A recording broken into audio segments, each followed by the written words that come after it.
छात्रों को जागरूक करने के लिए एक आदेश जारी किया गया है और वो आदेश आ चुका है। इस डेट को क्या करना है, इस डेट को क्या करना है।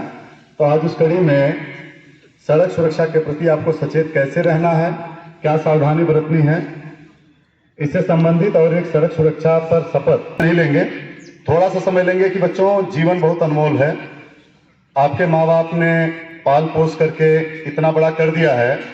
उस माँ को जाकर के पूछिए कि जब आप गर्भ में आए हैं तब से लेकर 9 माह तक तो उसने पेट में ऐसे एक लोड लेकर के, पूरा भार लेकर के, वह सारे काम बड़े अच्छे से किया उन्होंने, सबको मेंटेन किया और आपकी सुरक्षा का पूरा ध्यान रखा।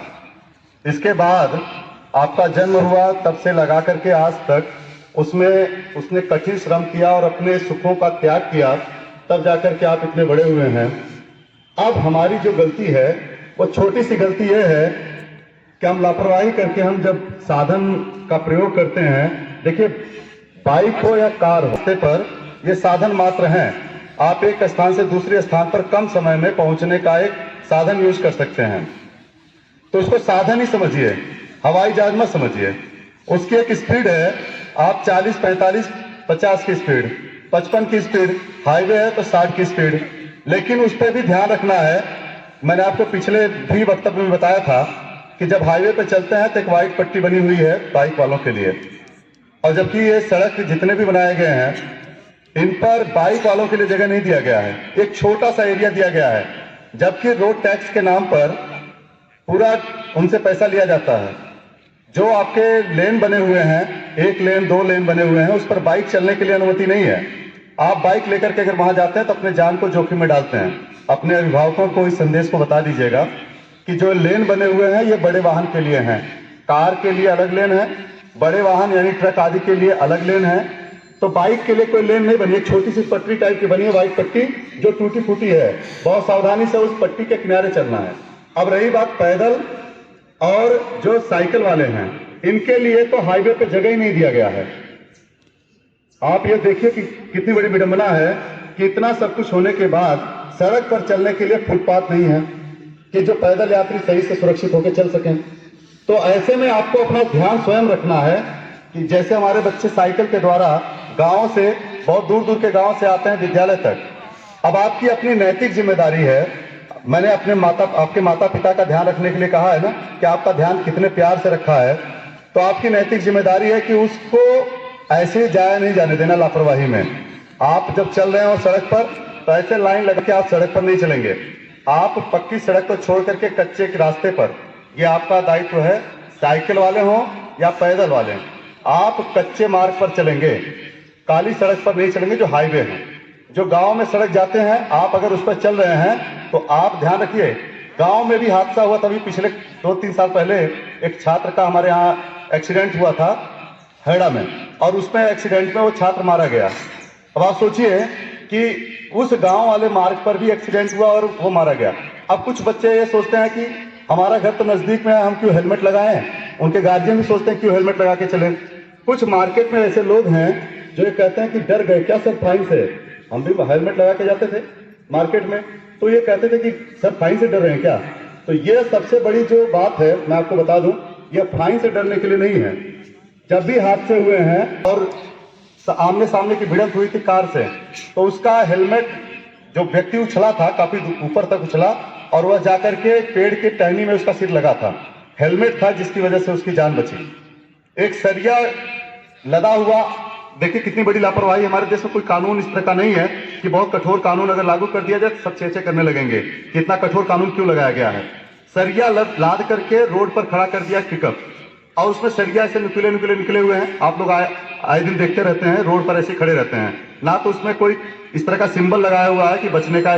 तो एक बाइक वाले जा रहे थे और वो ध्यान नहीं दिए, वो सोच रहे हैं कि वो शायद गाड़ी जा रही है, और सीधा जाकर के उसी सरिया में, तो उनका हेलमेट था जिसकी वजह से वो बच गए। तो उनके साथ ये तो न्याय हुआ, लेकिन एक साथी के साथ ऐसा ही गड़बड़ हुआ था, हमारे जानने वाले थे। वो हेलमेट था लेकिन वो बाइक में टांगे हुए थे पीछे, और ऐसे जगह पर वो सरिया सीधा उनके सिर में से घुस करके पीछे निकला ऑन स्पॉट। यह छोटी छोटी जो बातें हैं या आपके जीवन को बचाने के लिए हैं। यहाँ पर जो भी बातें आपको बताई जाती हैं वह आत्मसात करने के लिए हैं। अगर आप 18 वर्ष से पूर्व अगर बाइक वाहन लेकर के जाते हैं, चाहे बाइक हो चाहे कार हो, आपके गाड़ी पर एक चालान कटेगा, 20 या 25 हजार रुपए का जुर्माना है, वो चालान है, और साथ में आपके अभिभावक जिसकी गाड़ी है उसको 5 साल का कैद है, जेल है। ठीक है ना? तो इस बात को ध्यान रखें कि जब भी आप वाहन आपको प्रयोग ही ना करें, क्योंकि 18 वर्ष आपका नहीं है, तो आपको तो प्रयोग ही नहीं करना है। आपके अभिभावक जब लेके चलते हैं और आप पीछे बैठते हैं तो BIS मानक के हेलमेट, आपके घर में 2 की महिला है तो एक लेडी हेलमेट भी रखना चाहिए सबको, कि उसमें बैठा करके, उसको बैठा करके और हेलमेट लगा करके तब जाएं। क्योंकि कई बार क्या होता है, लेडी जो बैठती हैं, हमारे यहाँ का एक ट्रेंड बड़ा अच्छा चला हुआ है कि जेंट्स बैठते हैं, दोनों पैर इधर करके लेडी बैठती है, तो बाइक को उछल जाती है बाइक, और ब्रेकर भी बिल्कुल ऐसे दिखाई नहीं देता। ऐसे ब्रेकर बना रखे हैं गांव में, बड़े बड़े ब्रेकर जो मानक के हिसाब से कहीं खड़े नहीं उतरते। तो ऐसे ब्रेकर पे जब बाइक ऐसे उछलती है तो पीछे वाली जो बैठी हुई महिला है वह बिल्कुल जंप करती है, बैलेंस उसका ठीक नहीं रहता, और वह जब गिरती है तो उनका सिर ही सड़क पर जाकर के लगता है। उससे क्या होता है, ब्रेन हैमरेज, ब्रेन हैमरेज सीधा होता है और कोमा में चले जाने की संभावना पूरी रहती है।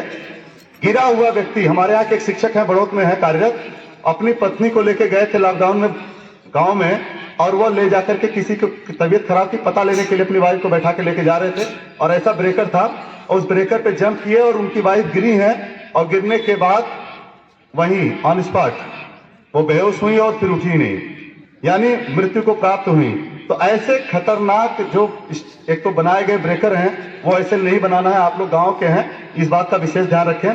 छोटे ब्रेकर और बाइक निकलने के लिए, साइकिल निकलने के लिए इस प्रकार, क्योंकि ब्रेकर जो है यह गलत है, इस तरह का ब्रेकर नहीं होना चाहिए। जहां मोड़ वगैरह हल्के ब्रेकर बना दीजिए जिससे दिक्कत ना हो।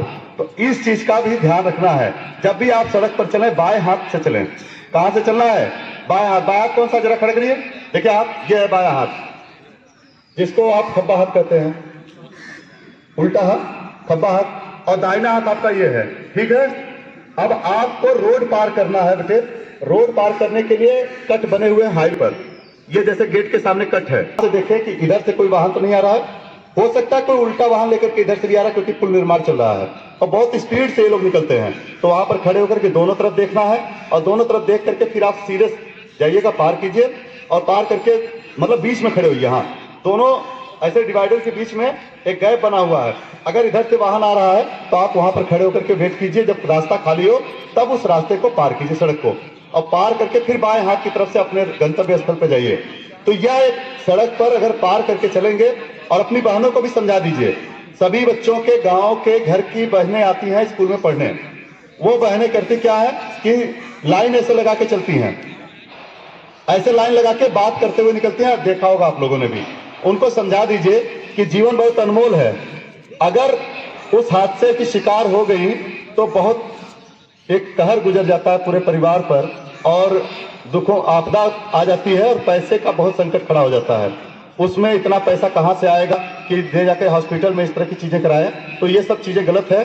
तो आप उनको समझा दीजिए कि आप ऐसे लाइन लगा के नहीं चलेंगे, कच्चे मार्ग पर चलेंगे, सबके लिए रास्ता देते हुए चलेंगे। ठीक है ना? तो ये जो सावधानी है, और आपके यहाँ तो भी लाइट वाइट का मामला है नहीं, लेकिन जहां पर आप जाते हैं रोड पर, तो यहाँ पर जितनी दुर्घटनाएं हुई हैं उन दुर्घटनाओं में 50% से ज्यादा कम आयु के लोग रहे हैं। क्यों? क्योंकि वो बहुत एक्सीलेटर ही तो लगाना है, केवल ऐसे घुमाना है, और उसमें आवाज आएगी मतलब ये होगा कि बहुत स्पीड से निकल करके निकल रहे। तो आप सोचिए कि वो स्पीड देखने के लिए ट्रायल करते हैं और बाइक को, और कहीं भी अगर आपका क्लच जाम हो गया, प्लेट फेल हो गया, ब्रेक फेल हो गया, कुछ भी हो गया, कोई जानवर आ गया, तो यह जीवन आपका बहुत संकट में आ जाएगा। हो सकता है आप अगर बच गए तो बिल्कुल बेकार स्थिति में रहेंगे, और अगर मृत्यु को प्राप्त हो गए तो पूरा परिवार आपको झेलेगा जीवन भर। समझे कि नहीं? आप समझ गए? तो साइकिल लेकर के आए, चाहे वाहन लेकर के आए, चाहे जैसे भी आए, आपके गार्जियन उनको जरूर बताएं। और आपको तो चलाना ही नहीं है, और हमारे विद्यालय में कोई वाहन इस तरह का नहीं आएगा। अगर कोई वाहन लेकर के आता है तो इस बात का विशेष ध्यान रखें कि उसका लाइसेंस बना हुआ है, तभी वो वाहन लेकर के आए, नहीं तो इस विद्यालय में वाहन पूर्णतः वर्जित है, और उसका चालान यहाँ से कट जाएगा फिर। तो जो भी वाहन चलाने वाले, और दूसरा एक हमारे बच्चे हैं जो बाइक पर, मैं देखता हूँ कई बार साइलेंसर में कटा हुआ साइलेंसर। प्रतिज्ञा करते हैं कि हम सड़क पर सदैव यातायात नियमों का पालन करेंगे तथा सुरक्षित यात्रा हेतु सदैव दो पहिया वाहन चलाते समय स्वयं व पीछे बैठे व्यक्ति को BIS मानक वाले हेलमेट अवश्य पहनेंगे व पहनाएंगे। चार पहिया वाहन चलाते समय हमेशा सीट बेल्ट लगाएंगे। लेन ड्राइविंग के नियमों का पालन करेंगे। तेज रफ्तार से वाहन नहीं चलाएंगे। गलत दिशा में वाहन नहीं चलाएंगे। वाहन चलाते समय मोबाइल फोन का प्रयोग नहीं करेंगे। शराब पीकर या नशे की हालत में वाहन नहीं चलाएंगे। सड़क दुर्घटना में घायल व्यक्तियों की मदद हेतु सदैव तत्पर रहेंगे। घर पर बच्चे इंतजार कर रहे हैं, अतः मैं सदैव सुरक्षित व सावधानी से वाहन चलाऊंगा। एक अपनी तरफ से जोड़ देते हैं कि मैं 18 वर्ष से कम बच्चों को वाहन चलाने नहीं दूंगा। धन्यवाद। जय हिंद, जय भारत।